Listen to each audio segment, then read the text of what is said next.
అగజానన పద్మార్కం గజానన మహర్నిశం అనేకదం తం భక్తానాం ఏకదంతముపాస్మహే.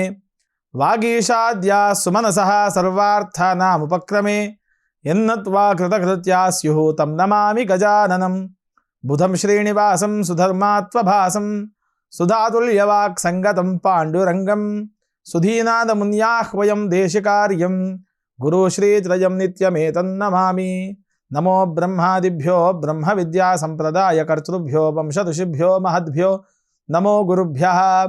నారాయణం నమస్కృత్య నరం చైవ నరోత్తమం దేవీం సరస్వతీం వ్యాసం తతో జయముదీరయేత్.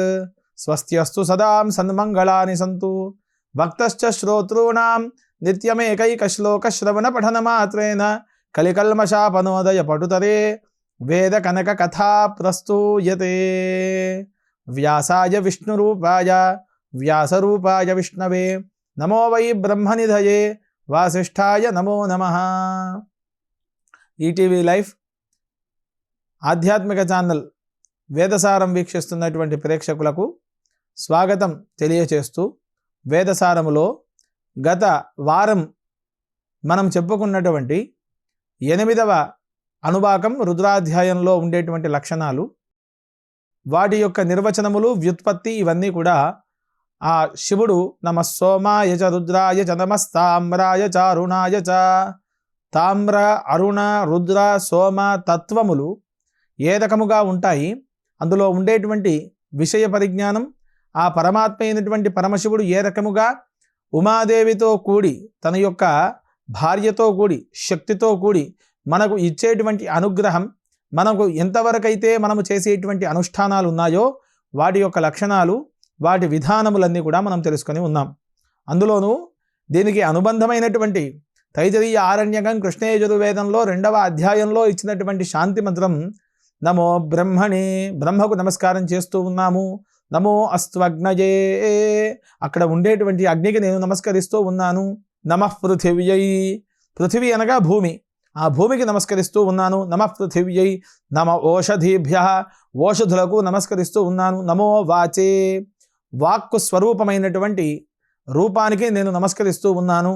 నమో వాచస్పతయే, ఈ వాక్కును పలకడానికి ప్రేరణ కల్పించినటువంటి బృహస్పతి గురువు ఎవరైతే ఉన్నారో ఆయనకు నమస్కరిస్తూ ఉన్నాను. నమో విష్ణవే బృహతే కరోమి, ఆ విష్ణు స్వరూపముగా ఉండేటువంటి మహత్వాన్ని నింపుకున్నటువంటి వ్యక్తి ద్వారా నేను నమస్కరిస్తూ ఉన్నాను అని ఈ శాంతి మంత్రము చేత ఈ 2వ అధ్యాయం ప్రారంభం అవుతూ ఉంది. ఇందులో అనువాకం ఏ రకంగా ఉంటుంది అంటే, దేవదానవులు ఇద్దరికీ కూడా స్వర్గారోహణ స్వర్గాధిపత్యం రెండూ కావాలి అనేటువంటి ఆలోచనలు ఉంటాయి. అందులోనూ ఈ ఆలోచనలో ఇద్దరూ చేయాల్సినటువంటి ఉపాసన అరుణ ఉపాసన, తామ్రోపాసన, సూర్యోపాసన, ఆదిత్య ఉపాసన. సూర్యతత్వముతో ఉండేటువంటి ద్వాదశాదిత్యుల ఉపాసన చేస్తే మాత్రమే వారు స్వర్గాన్ని అధిరోహించగలుగుతారు. అలా అధిరోహించాలి అంటే వారు ఏ రకంగా ఉన్నారు, వారు ఏమి చేసినారు అనేటువంటి లక్షణమంతా కూడా మనకు ఈ 2వ అధ్యాయం చెబుతూ ఉంది. సహ వై దేవానాంచ సురానాంచ యజ్ఞౌ వ్రతతావాస్తాం వయగ్గ స్వర్గం లోకమే ఏష్యామో వయమేష్యామ ఇది తే సురా సన్నహ్య సహసైవ చరేణ బ్రహ్మచర్యేణ తపసైవ దేవాస్తే సురా అముహ్యగ్స్తేన ప్రాజానగ్స్తే పరాభవంతేన స్వర్గం లోకమాయంత సుతేన వై యజ్ఞేన దేవా స్వర్గం లోకమాయన్న ప్రసుతేనాసురాన్ పరాభావయంత సుతో హవై యజ్ఞోపవీతినో యజ్ఞోప్తసుతోనుపవీతినో యత్కించ బ్రాహ్మణో యజ్ఞోపవీత్యధీతే యజత ఏవ తత్తస్మాత్ యజ్ఞోపవీత్యేవాధీయీత యాజయేద్యజేత వా యజ్ఞస్య ప్రసృత్యా అజినం వాసో వా దక్షిణత ఉపవీయ దక్షిణం బాహుముత్తరతేవ దత్తే సవ్యమితి యజ్ఞోపవీతమేతదేవ విపరీతం ప్రాచీనావీతం సంవీతం మానుషం. దేవాసురులు ఇద్దరు కూడా యుద్ధం చేస్తూ ఉన్నారు. దేవాసుర సంయత్త ఆసన్. అది ఎలాంటి యుద్ధము అంటే స్వర్గాధిపత్యము చేయడానికి కలిగేటువంటి ఒక ఉత్కృష్టమైనటువంటి యజ్ఞాన్ని వారిద్దరూ కూడా ఆచరణకు ఏర్పాటు చేసుకుని ఉన్నారు. అది ఆ యజ్ఞాన్ని చేసేటువంటి సమయంలో ఇక్కడ సహవై దేవానాంచ అసురాణాంచ యజ్ఞం వ్రతతావాస్తాం, యజ్ఞాన్ని చేయడానికి ఇద్దరు కూడా సన్నద్ధులైనారు. ఒకవైపు అసురులు యజ్ఞభూమిని ఏర్పాటు చేసుకున్నారు, ఇంకోవైపు దేవతలు యజ్ఞభూమిని ఏర్పాటు చేసుకొని ఉన్నారు. అందులో 4 దిక్కులు ప్రాచీన వంశము, ప్రతీచీన వంశము ఇదంతా కూడా ఏర్పాటు చేసుకొని అద్భుతమైనటువంటి సుందరమైనటువంటి యాగశాలను నిర్మాణం చేసుకొని శుక్రాచార్యునితో అసురులు, బృహస్పతితో దేవతలు వీళ్ళిద్దరూ కూడా యజ్ఞాన్ని చేయడానికి సన్నద్ధులైనారు.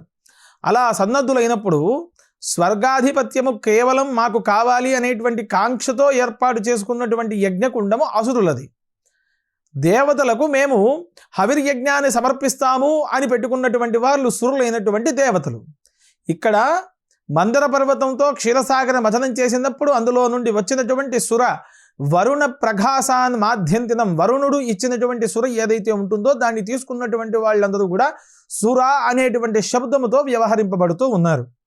సురను స్వీకరించినటువంటి వాళ్ళు, అమృతం తాగినటువంటి వాళ్ళు ఎవరైతే ఉన్నారో వాళ్ళందరూ కూడా రాక్షసులుగా, దానవులుగా మనకు వ్యవహరింపబడుతూ ఉన్నారు.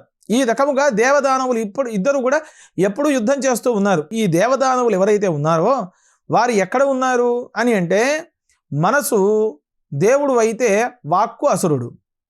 ఎక్కడో లేరు, మనిషి యొక్క మానవ శరీరంలోనే వాళ్ళిద్దరూ కూడా దాగి ఉన్నారు.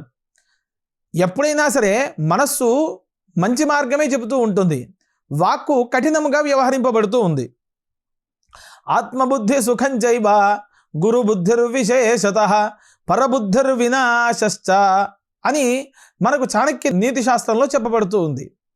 ఆత్మబుద్ధి ఎప్పుడైతే మనస్సు ఏదైతే చెబుతూ ఉంటుందో అది ఆత్మబుద్ధి. దీనివల్ల సుఖం కలుగుతూ ఉంది. ఆత్మబుద్ధి సుఖం చైవ గురుబుద్ధిర్విశేషతః, గురువు మనల్ని సన్మార్గంలో వెళ్ళడానికి సూచించేటువంటి తత్వము కలిగినటువంటి వ్యక్తి ఎవరైతే ఉంటారో ఆయన గురువు అని పిలువబడుతూ ఉన్నాం. మన జీవితానికి ఆదర్శప్రాయుడు, మనం నడవడిక ఉండడానికి సూచించేటువంటి వ్యక్తి ఆయన. బ్రహ్మ విష్ణు మహేశ్వర స్వరూపముగా ఇక్కడ మాతాపితరుల తర్వాత ఆ శక్తిని అంతా కూడా గురువే స్వీకరిస్తూ ఉంటాడు.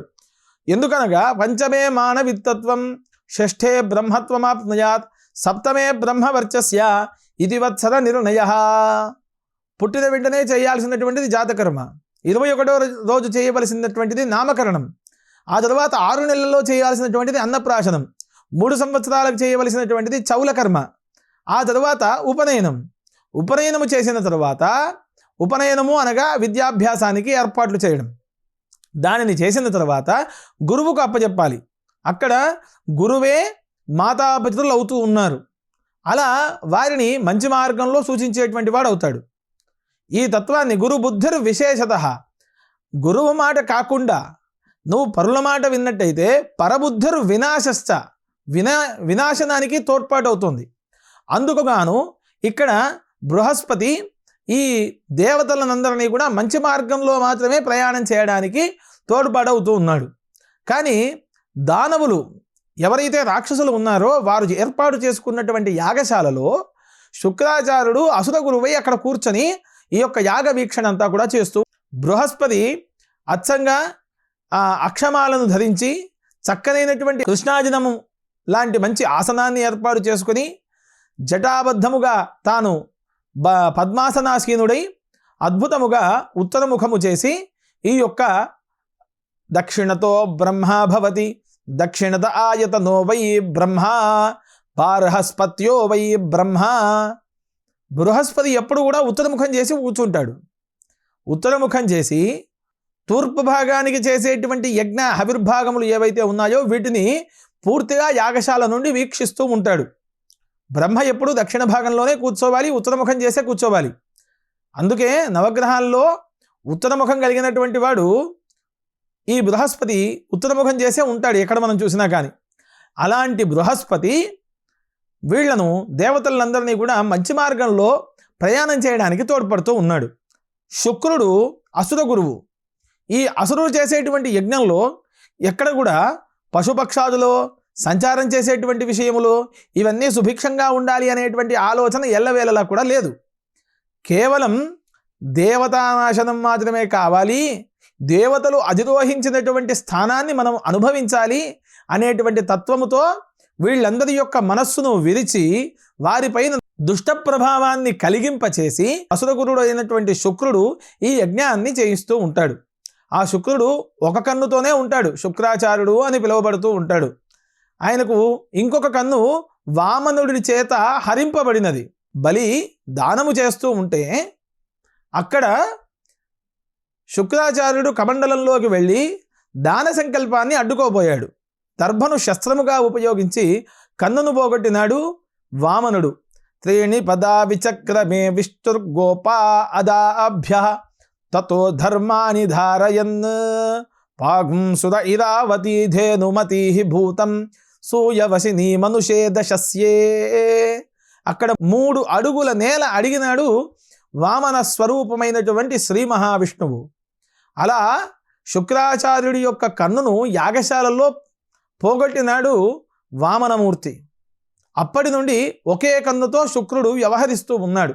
ఈ విధముగా దేవదానవుల ఇద్దరి యొక్క యాగం కూడా అత్యద్భుతంగా కన్నుల పండుగగా జరుగుతూ ఉంది. దేవతలు యాగాన్ని పూర్తిగా కూడా హవిర్యజ్ఞాన్ని అందించినారు దేవతలకి. కానీ శుక్రాచార్యుడి ద్వారా బ్రహ్మకు మాత్రమే అందించినారు. బ్రహ్మకు అందించడం వలన బ్రహ్మ యొక్క అనుగ్రహాన్ని పొందినారు ఈ దానవులంతా కూడా.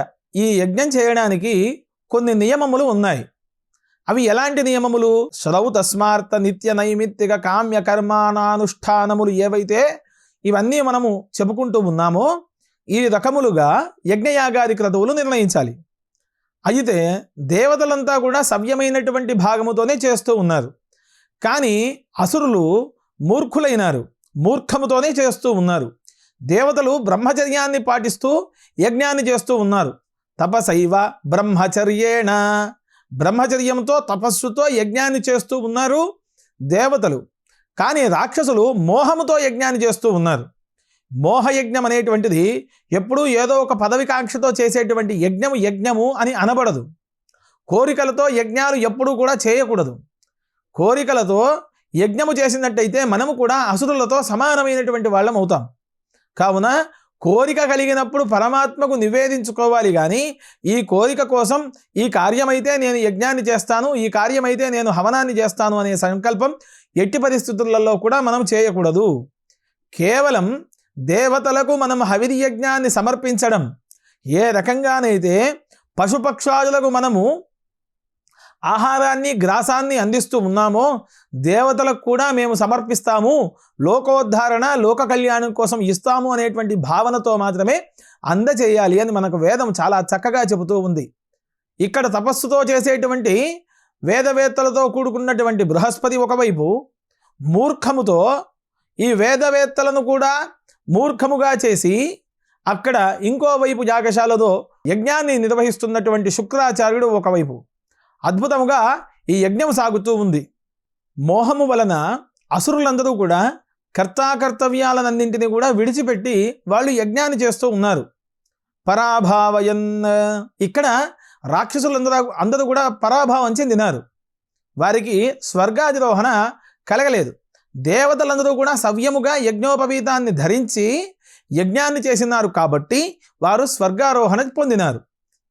వీళ్ళు చేయలేదు, యజ్ఞాన్ని సక్రమంగా చేయలేదు కాబట్టి వీళ్లకు స్వర్గారోహణ రాలేదు అనేటువంటి విషయం మనకి ఈ అనువాకం చాలా చక్కగా వివరిస్తూ ఉంది. ప్రసృతే నవై యజ్ఞేన దేవా స్వర్గం లోకమాయన్న ప్రసృతేనాసురాన్ పరాభావయన్ ప్రసృతో హవై యజ్ఞోపవీతినో యజ్ఞో ప్రసృతోనుపవీతినో యత్కించ బ్రాహ్మణో యజ్ఞోపవీత్యధీతే. ఎవరైతే యజ్ఞోపవీతాన్ని ధరించి ఉన్నారో వారందరూ కూడా సవ్యముగా యజ్ఞములు చేసినారు. న ప్రసృతో నాసురాన్ పరాభావయన్ ప్రసృతో హవై యజ్ఞోపవీతినః. యజ్ఞోపవీతము లేకుండా అప్రస్తుతంగా ఈ యజ్ఞాన్ని చేసినటువంటి వాళ్ళు అసురులైనారు. అందువలన యజ్ఞోపవీత రహితుడు యజ్ఞము చేయడానికి అర్హుడు కాదు.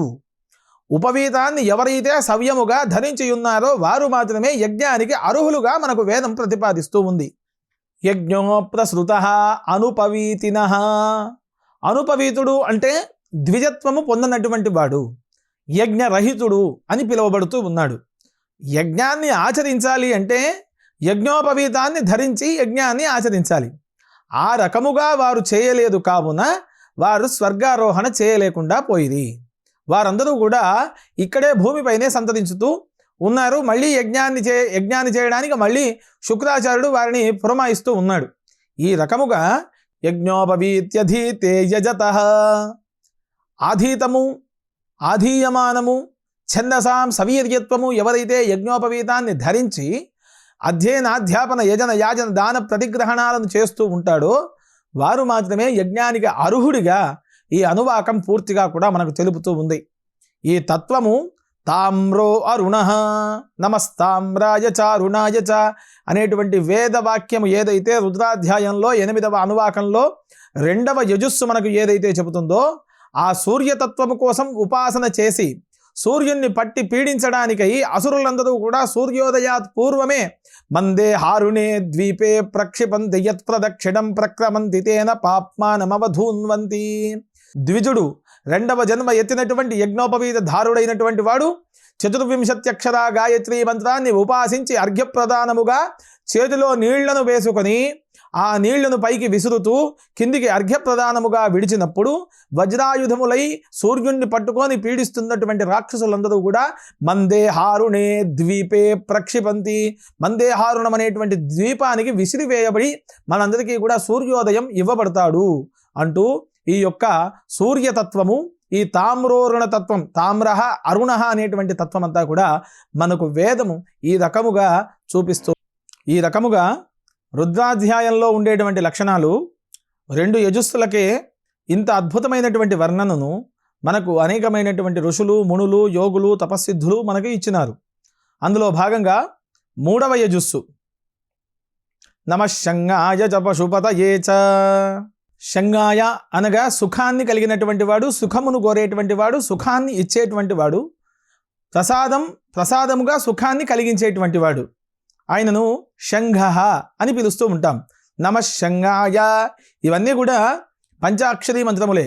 సోమాయ, శంగాయ, రుద్రాయ, శివాయ అనేటువంటి మంత్రములన్నీ కూడా పంచాక్షర తత్వంతో ఉన్నటువంటి మంత్రములు. నమఃశంగాయ చ పశుపతయే చ. సుఖాన్ని ఇచ్చేటువంటి వాడు. ఎవరికి సుఖాన్ని ఇచ్చేటువంటి వాడు అని అంటే పశుపతులు, పశువులను కాసేటువంటి వాళ్ళు, పశువులను నమ్ముకొని జీవించేటువంటి వాళ్ళు అనగా కర్షకులు. ఇక్కడ పశువులే లేకపోతే మనుగడ అనేటువంటిదే లేదు. కావున పశు సంపద ఎంత వృద్ధిగా ఉంటే దేశము అంత అభివృద్ధి అవుతూ ఉంటుంది. ప్రతిష్టాది మహాసంకల్పాలలో కూడా పశుపక్షాదుల యొక్క వృద్ధి కోసమే సంకల్పం ఉంటుంది. గోవత్స వృషభ వాణిజ్య సంరక్షణార్థం అంటూ మనం పరిత్రాణాయ సాధూనాం వినాశాయ చ దుష్కృతాం ధర్మ సంస్థాపనార్థాయ చ అని మనం సంకల్పాలన్నీ కూడా చెబుతూ ఉంటాం. అలాంటి సంకల్పములు ఈ పశుపతి అనగా పశువులను పరిపాలన చేసేటువంటి వాడు, పశువులను కన్నబిడ్డల వలె చూసుకునేటువంటి వాడు, పశుపాలకులు వీళ్ళందరికీ కూడా సుఖాన్ని ఇచ్చేటువంటి వాడు పరమేశ్వరుడు అవుతున్నాడు. నమఃశంగాయ చ పశుపతయే చ. ఈ తత్వముతో ఉండేటువంటి ఈ మంత్రానుష్ఠానం ఎవరైతే చేస్తారో వారికి సుఖభోగములన్నీ కూడా కలిగి పశు సంపద వృద్ధి అవుతోంది అని మనకు భట్టభాస్కర వ్యాకరణంలో తెలిపినారు. అదే విధముగా బ్రహ్మాది పిపీలికాంత పర్యంతం ఏవైతే కంటికి బ్రహ్మాండముగా అత్యద్భుతముగా పెద్ద జంతువుగా కనబడుతూ ఉంటుందో అదేవిధంగా పిపీలిక అనగా చీమ కంటే చిన్నదై సూక్ష్మగ్రాహిగా కంటికి కూడా కనబడనంత చిన్న జీవి ఏదైతే ఉంటుందో అక్కడి వరకు పరిపాలన చేసేటువంటి పరమాత్మ అయినటువంటి పరమశివుడు పశుపతిగా, ఆ పశుపతికి నేను నమస్కరిస్తూ ఉన్నాను అని ఈ యొక్క 3వ యజుస్సు అర్థం. రుద్రుడు సుఖాన్ని పొందుపరిచినటువంటి వాడు. అలా సుఖాన్ని పొందుపరిచినటువంటి రుద్రుడు శంగుడు అని పిలువబడుతూ ఉన్నాడు. అదే విధముగా క్షేత్రజ్ఞుడు, క్షేత్రపాలకుడు, క్షేత్ర సర్వజ్ఞుడు, క్షేత్ర అధిపతి అయినటువంటి వాడు పశుపతి అనేటువంటి శబ్దముతో పిలువబడుతూ ఉన్నాడు. ఏదైతే ఈ క్షేత్రము అని పిలువబడుతూ ఉన్నదో అది అంతా కూడా భూభాగముగా ఏర్పాటు చేసినటువంటిది అని మనకు ఈ వైదిక వ్యుత్పత్తిలో తెలుస్తూ ఉంది. క్షేత్రజ్ఞ ఏదైతే ఈ క్షేత్రాన్ని తన యొక్క జ్ఞానము చేత, దివ్య దృష్టి చేత పరిపాలన చేస్తూ ఉన్నాడు. క్షేత్రాన్ని అధిష్ఠించినటువంటి వాళ్ళు, క్షేత్రములో పరిపాలన చేసేటువంటి వాళ్ళు, ఆ పరిపాలకుల కింద ఉండేటువంటి సేవకులు, వారి చేత పాలింపబడుతున్నటువంటి పశుపక్షాదులు, ఇవన్నీ కూడా వీటికి ప్రభువు అయినటువంటి వాడు పశుపతి అవుతున్నాడు. అలాంటి పశుపతి తత్వాన్ని మనకు అందించినటువంటి శంగుడు ఈ యొక్క రుద్రుడు అవుతున్నాడు. అలాంటి రుద్రుడికి నేను నమస్కరిస్తూ ఉన్నాను. నమః సోమాయ చ రుద్రాయ చ నమస్తామ్రాయ చారుణాయ చ నమఃశంగాయ చ పశుపతయే చ. ఉమతో కూడుకున్నటువంటి శివుడు, రుద్రుడు, తామ్ర స్వరూపముగా ఉండేటువంటి అరుణుడు, సుఖాన్ని కలిగించేటువంటి శంగుడు, పశువులకు పతి అయినటువంటి పశుపతి. ఈ తత్వము చేత జనాలనందరినీ లోకహితముకై, లోకాన్ని ఉద్ధరింపజేయడానికై పరమాత్మ అయినటువంటి పరమశివుడు మనకు అందిస్తున్నటువంటి ఆ రూపకంగా ఉండేటువంటి పరమాత్మను నేను ధ్యానిస్తున్నాను అని ఈ రుద్రతత్వంలో మనం ధ్యానం చేస్తూ ఉన్నాం. ఆ తరువాత యజస్సు, 4వ యజస్సు. నమ ఉగ్రాయ చ భీమాయ చ. ఉగ్రహ అనే శబ్దం కోపముతో ఉన్నటువంటి వాడు, భీమః అంటే భయంకరుడు, ఉగ్రముతో ఉన్నటువంటి వాడు, భయంకరంగా కనిపించేటువంటి వాడు. ఉగ్ర భీమ అనేటువంటి శబ్దానికి ఈ రకంగా పరమాత్మ మనకు కనిపిస్తూ ఉన్నాడు. ఉగ్రుడు అనగా ఎక్కడ కనబడుతూ ఉంటాడు? శత్రువులను సంహరింపడానికై తాను ఒక మార్గములో ప్రయాణం చేసే సమయంలో పరమాత్మ అయినటువంటి పరమశివుడు యుద్ధానికి సన్నద్ధమైనప్పుడు తాను ఉగ్రుడిగా కనబడుతూ ఉన్నాడు. భీముడిగా, అక్కడ భీమా అనేటువంటి శబ్దంతో ఏ రకంగా కనబడుతూ ఉన్నాడు అంటే, ఆ యుద్ధాన్ని ఎదుటి వ్యక్తులు అసురులుగా లేక ఆ యుద్ధంలో ఎదుటి వర్గంలో ఉండేటువంటి వాళ్ళందరికీ కూడా భయంకరంగా కనబడుతూ ఉన్నాడు. ఇక్కడ ఉగ్ర భీమ శబ్దముతో భయంకరముగా, ఉగ్రముగా ఉండేటువంటి పరమాత్మ అయినటువంటి పరమశివుణ్ణి నేను ధ్యానిస్తున్నాను అని ఈ యొక్క 4వ యజస్సు అర్థం. మరొక ధారావాహికలో ఇంకా ఉండేటువంటి పరమాత్మ అయినటువంటి పరమశివుడి యొక్క తత్వాన్ని మనం తెలుసుకుంటూ మనము ఈ వేద సారాన్ని వీక్షిస్తూ ఉందాం. స్వస్తి ప్రజాభ్య పరిపాలయంతాం న్యాయేన మార్గేణ మహిం మహిషాః గోబ్రాహ్మణేభ్యః శుభమస్తు నిత్యం. లోకాః సమస్తాః సుఖినో భవంతు. స్వస్తి.